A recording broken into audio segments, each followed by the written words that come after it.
Gravar, Meu Deus, gente, eu não sabia que tava gravando. O YouTube hoje em dia está bem diferente. É sobre isso que eu vou conversar com você no vídeo de hoje. Afinal de contas, o YouTube está voltando para 2016? Para responder essa pergunta, nós iremos passar pelas principais fases do YouTube para entender o que pode estar acontecendo com a plataforma hoje em dia.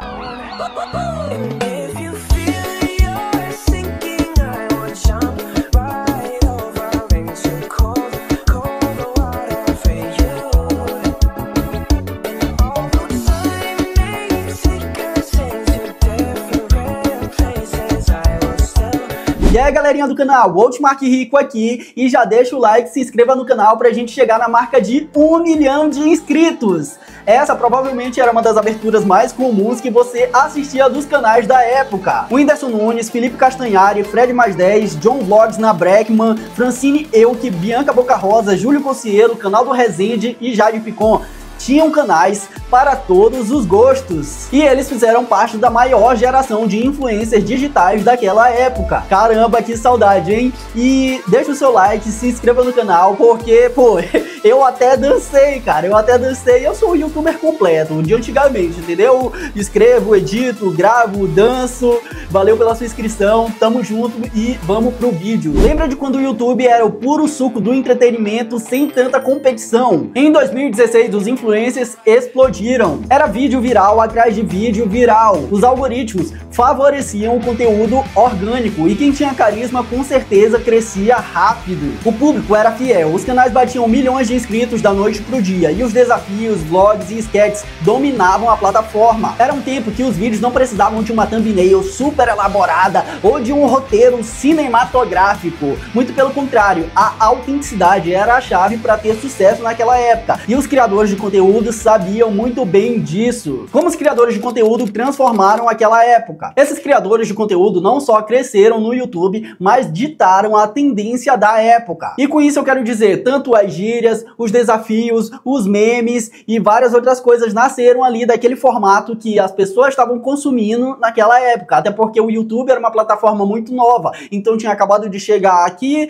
as pessoas ainda não sabiam muito bem o que elas poderiam fazer gerando conteúdo e quem se destacou foi aqueles youtubers que eu já citei. Afinal de contas, quem nunca quis participar do desafio do Fred Mais 10? Ou então ir no show do Whindersson Nunes na sua cidade? Ou então chegar no final do ano e você esperar pela retrospectiva do canal Nostalgia? Sem falar que também tinha a retrospectiva do Cossielo, do Lucas Inutilismo. E, pô, isso daí era massa demais, mano. Isso daí era top. Foi aí que as marcas começaram a entender como funcionava o jogo da internet e começaram a também perceber o poder desses influencers digitais para fazer uma publicidade sobre os produtos que eles poderiam vender. E essa foi a era onde ser youtuber começou a virar uma profissão, mas não uma vergonha alheia, que nem a galera fala hoje em dia. Nessa época, todo mundo começou a querer ser youtuber. E é semelhante ao que tá acontecendo hoje em dia com o TikTok.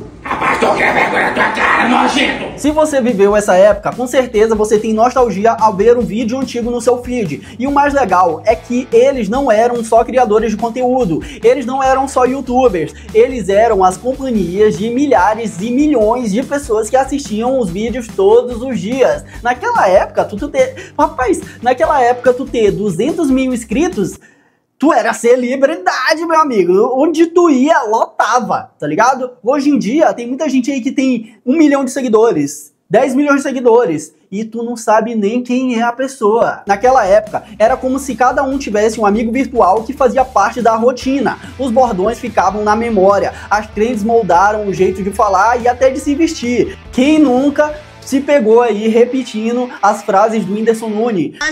Sem PlayStation e sem Among Us. E o pobre quando vai pra diretoria? Quando manda vai pra diretoria, a sala toda faz isso aqui, ó.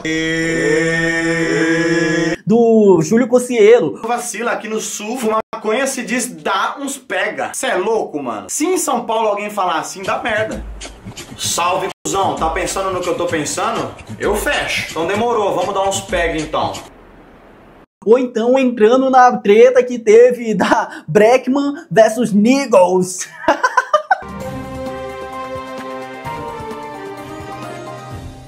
O John Vlogs da Breakman e o Neox da Niggle se confrontaram.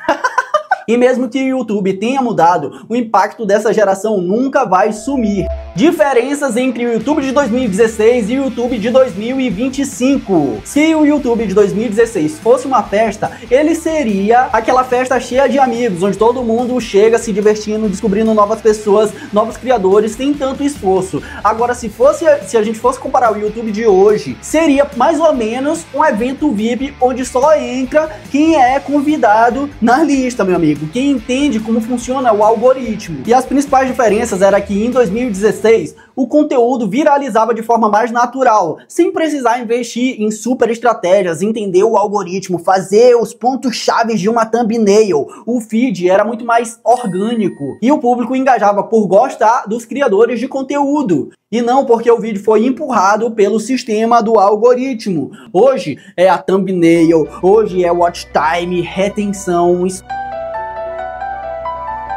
Daí todas essas métricas aí são extremamente importantes. Então foi acontecendo um processo de evolução da plataforma. E isso fez o YouTube ficar mais competitivo, abrindo espaço para conteúdos mais bem produzidos serem feitos por profissionais. O algoritmo de 2016 era tipo aquele amigo que te mandava um vídeo por achar legal. E aí você se inscrevia no canal e recebia cada vez mais conteúdos parecidos com aquele. Hoje em dia, a plataforma do YouTube só te manda um conteúdo se ela tiver certeza que você vai assistir aquele vídeo até o final. Antes, bastava um vídeo ser engraçado ou interessante para ele bombar. Hoje em dia, meu amigo, hoje em dia tá bem diferente. Você tá falando sério? Ih, rapaz. Agora, a plataforma analisa cada segundo de retenção, taxa de cliques e até mesmo o tempo que você passa na home antes de decidir assistir o vídeo. E isso forçou os criadores de conteúdo a se adaptarem. Quem entende o jogo acaba crescendo. Quem não entende como o YouTube funciona hoje em dia acaba ficando preso no limbo dos não recomendados. Isso aqui ficou bom. Fui eu que escrevi, viu? Fui eu que escrevi, não foi ChatGPT. Mas calma que eu ainda vou falar um pouco mais sobre esse sistema de recomendação e como você pode burlar ele. Porém, se tem um cara culpado por essa transformação no conteúdo do YouTube, ele tem o nome. E ele se chama MrBeast. O formato MrBeast. MrBeast chegou e virou a mesa do YouTube. Isso porque o algoritmo estava prestes a mudar o seu sistema. Ao invés de ser recomendado um tipo de vídeo onde teve mais curtidas ou comentário, os chefões do YouTube perceberam que o mais importante era o tempo de visualização. E isso é conhecido como o watch time. Se antes os vídeos longos, sem tanta edição, funcionavam, hoje em dia os vídeos dele viraram o formato padrão do YouTube. Eu tenho certeza que você já viu algum vídeo por aí pela plataforma com cortes rápidos, milhões investidos, desafios absurdos.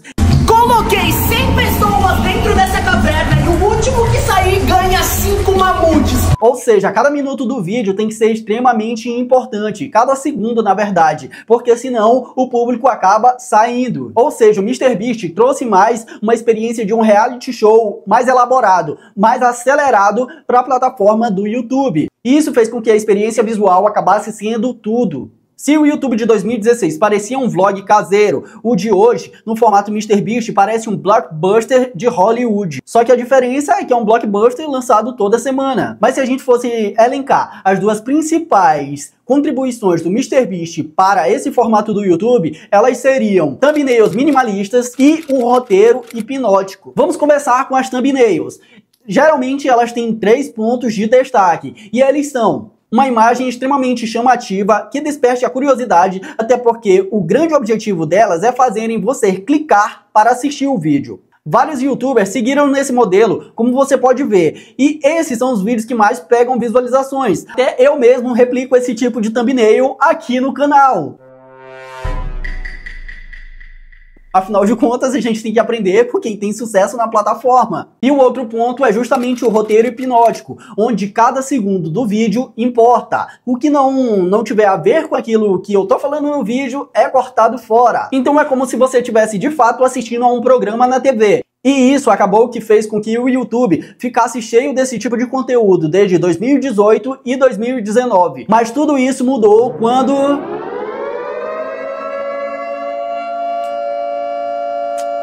Que droga, né? Março de 2020. vírus desconhecido se espalha rapidamente. Fronteiras são fechadas. Cidades inteiras entram em colapso. O mundo para. Milhões de pessoas confinadas em suas casas. O medo domina as manchetes. A incerteza cresce a cada novo caso. Empresas fecham. Escolas suspendem as aulas. A rotina dá lugar a um isolamento. O que parecia antes temporário se arrasta por meses. Seu nome... Vírus 19.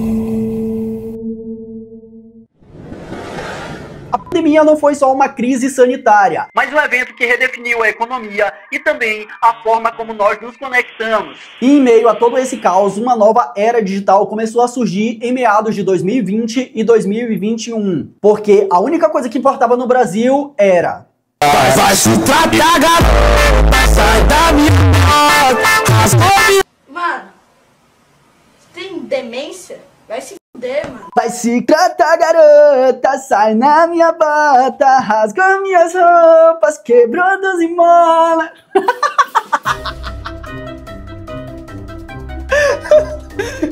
Eu tava vendo aqui num tom mó jornalístico, né, cara?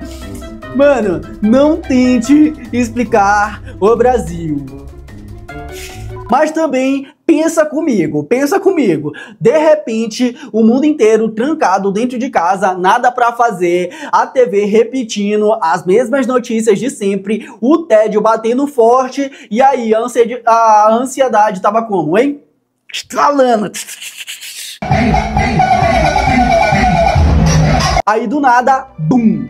Um aplicativo de vídeos curtos, o TikTok, explode. Vídeos rápidos, viciantes, entretenimento infinito, bem aqui, ó, na palma da sua mão. Foi assim que começou a revolução dos vídeos curtos. Quem piscou, perdeu o hype. E quem entendeu o jogo, cresceu como nunca. Mas a real é, isso foi só o começo. Porque o jeito que nós consumimos conteúdos nunca mais foi o mesmo. Agora uma curiosidade aqui pra vocês. Vocês sabiam que o TikTok foi uma plataforma digital criada com o objetivo das pessoas compartilharem um conhecimento de forma rápida? Vocês sabiam disso daí? Foi semelhante com o que aconteceu com o OnlyFans, tá ligado? Que foi criado para ser uma plataforma de conteúdo mais íntimo dos influencers, que você gostava de acompanhar, tipo como se fosse um close friends, não esse íntimo aí que você tá pensando, não esse íntimo aí que você tá pensando. Esse moleque é safado, mano. Quem diria que um vírus invisível ia parar o mundo, né? De um dia para o outro, o mundo mudou. Máscaras viraram acessórios obrigatórios, álcool em gel virou perfume e o home office virou a nova rotina. Mas no meio de todo esse caos, as redes sociais tiveram que acabar se reinventando. Lives bombaram, cursos online acabaram crescendo e muitas pessoas que antes não se viam trabalhando com a internet tiveram que entender e desenvolver uma nova habilidade, um novo talento. Afinal de contas, nada como uma crise para aguçar a criatividade, hein? Duvido vocês saberem de qual é esse filme aí, essa fala. Duvido. O sistema é foda. Se há alguns anos atrás alguém dissesse que dancinhas, trends, desafios deixariam as pessoas famosas numa rede social, tu acreditaria? Provavelmente não, né? Provavelmente não. O TikTok virou o aplicativo do momento, transformando qualquer um em um criador de conteúdo. Com poucos segundos e muita criatividade, marcas, influenciadores e anônimos viralizavam da noite para o dia.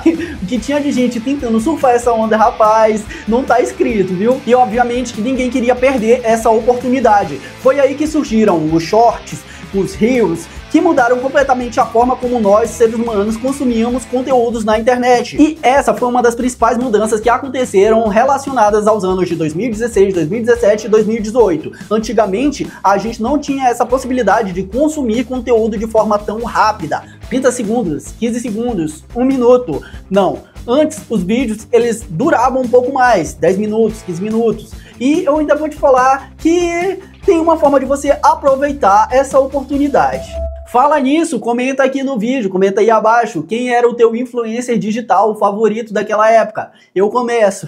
Naquela época, 2016, meu amigo, se o Whindersson Nunes passasse um dia sem postar vídeo, rapaz, pra mim era um dia triste, viu? Que lindo, cara! E pra ti, quem era o teu influencer favorito? Comenta aí abaixo aí no vídeo, pô. Me ajuda a crescer esse canal. E eu quero saber também, vou estar respondendo aí os comentários de vocês. Você já parou pra pensar por que alguns criadores de conteúdo conquistam fãs fiéis, enquanto outros criadores de conteúdo simplesmente somem do mapa? A palavra é a seguinte: esses criadores de conteúdo geram conexão. Quanto mais você conversa e se relaciona com o seu público, mais eles entendem quem você é e acabam fazendo parte do seu mundo, do seu universo, daquele nicho que você está criando conteúdo. E esse era um dos grandes diferenciais da época de 2016. O público amava justamente esse lance de se conectar com os outros influencers. O público se conectava com o influencer e, pô, era muito massa, cara. Bateu a nostalgia agora, bateu a nostalgia aqui, lembrando. Acompanhar a rotina, os vídeos, eram o que proporcionavam isso. Ninguém seguia só pelo conteúdo, mas sim pela pessoa. E o TikTok deu meio que uma diminuída nesse nível de conexão que a gente tinha com os influencers, justamente pelo tempo que a gente passa acompanhando ele. Até porque é muito mais fácil você se conectar com uma pessoa que passa um vídeo de 10 minutos assistindo o conteúdo e tudo mais, do que um vídeo curto no TikTok. Porque, cara, vamos ser bem sinceros aqui. Você lembra das últimas 3 vezes, ou melhor, das últimas 3 pessoas que você olhou o vídeo no TikTok? Muito provavelmente não, né?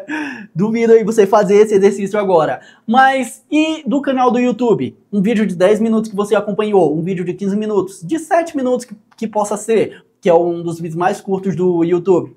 Você lembra, não lembra? Ou seja, nessa época tinha uma grande parte do público querendo se conectar novamente com os influencers. Depois que surgiu aquele boom do TikTok, essas pessoas ficaram meio que, pô, deixadas de lado. Ei, caras, isso não é legal. Ou seja, tinha uma oportunidade aparecendo bem aí no mercado, e quem ousasse arriscar ia surfar uma nova tendência. Mas quem seria louco o suficiente para arriscar uma jogada dessas? Felizmente, nós temos um louco. O outro cara é mais de boa, né? Mas esse aqui é louco. Acorda, cara! Acorda, gente! Acorda! Já estamos na... O formato podcast se tornou essencial no Brasil porque trouxe um novo jeito e acessível de consumir conteúdo. Durante a pandemia, com as pessoas passando um tempo em casa e buscando novas formas de entretenimento sem que fossem as dancinhas do TikTok, os podcasts acabaram surfando essa onda e explodindo. E o grande diferencial é que dava para ouvir fazendo qualquer coisa, desde dirigindo, cozinhando ou até mesmo na academia. Sem contar que o formato trouxe um grande diferencial justamente na conexão que o público tinha com quem estava produzindo aquele conteúdo. As conversas eram muito mais profundas e autênticas. Você, num podcast de 1 hora, 30 minutos, 1h30, 2 horas, conseguia entender muito bem como os apresentadores pensavam e conduziam toda aquela conversa. Bateu uma salva de palma aqui pro profissional. E isso era uma coisa que nem mesmo a televisão conseguia entregar para o público que assistia. Ou seja, cara, grava bem essa frase que eu falei agora, porque nós vamos voltar nela logo à frente. A TV não consegue gerar conexão com o público. Quando os podcasts em vídeos começaram a bombar no YouTube, aí o jogo virou de vez. Programas como Flow Podcast, Podpah, Inteligência Limitada transformaram a forma como acompanhávamos entrevista, dando espaço para conversas mais livres e descontraídas sem tanta edição. Além disso, os canais de corte ajudaram a viralizar momentos importantes daquela conversa, fazendo assim os podcasts chegarem mais longe. Hoje em dia, o formato podcast não só se consolidou no mercado, como também virou um dos pilares essenciais do entretenimento brasileiro. Com o formato podcast, aquele público que desejava gerar uma conexão, se conectar novamente com os criadores de conteúdo, tiveram essa necessidade saciada. Parece que hoje em dia todo mundo tem um podcast, né? Tem até podcast fake. Atualmente eu prefiro FIFA. Tipo, antigamente eu preferiria o Fortnite. Mas tipo... Antigamente quando? Não é à toa que esse formato é um dos formatos mais utilizados na produção de conteúdo hoje em dia, porque você consegue trazer um convidado com mais facilidades e aproveitar para produzir um conteúdo aprofundando temas com conexão, com autenticidade e tendo conversas mais inteligentes. Tipo assim, pô, tamo competindo, gente. Mas que porra é essa, hein? Nem tanto, né? Mas Mas então, por que o YouTube parece estar voltando para 2016? O que tá acontecendo? Isso tudo surgiu devido a uma necessidade do público começar a se conectar novamente com os influencers. Hoje em dia, os canais do YouTube estão cada vez mais tomando o espaço de grandes emissoras de televisão e tendo uma estrutura mais profissional, o que consequentemente diminui a proximidade que nós temos com quem apresenta o programa. Lembra do que eu te falei ainda há pouco? Não sei. A TV não consegue criar conexão com o público. O maior erro hoje em dia é: os canais com estruturas profissionais estão cada vez mais se tornando superficiais. A pressão gigantesca por visualizações e mais visualizações. Afinal de contas, agora os canais têm uma estrutura tão profissional, com equipes inteiras que dependem daquele conteúdo ser postado. E isso tudo faz com que muitas vezes o público que deseja assistir aquele conteúdo fique em segundo plano. Ou seja, mais uma vez o ciclo se repete. E com isso eu quero dizer o quê? O YouTube não está voltando para 2016. O que está acontecendo é um novo ciclo de oportunidade surgindo bem na sua frente. Para quê? Para você virar um criador de conteúdo se conectando com o público. Porra. E esse boato de que o YouTube voltou para 2016 surgiu quando o YouTube atualizou, mostrando na For You vídeos de criadores pequenos, de canais pequenos, mostrando ele contra canais grandes. Ou seja, ele deu a oportunidade de você aparecer na mesma timeline dos criadores de conteúdo grande. Mas vamos deixar aqui uma coisa bem clara antes de tudo. Essa competição não é justa. Essa é uma competição totalmente desleal, porque você, canal pequenininho, está competindo com canais que tem uma estrutura profissional por detrás. Então, já fica ligado com isso aí, viu? Não vai dar não.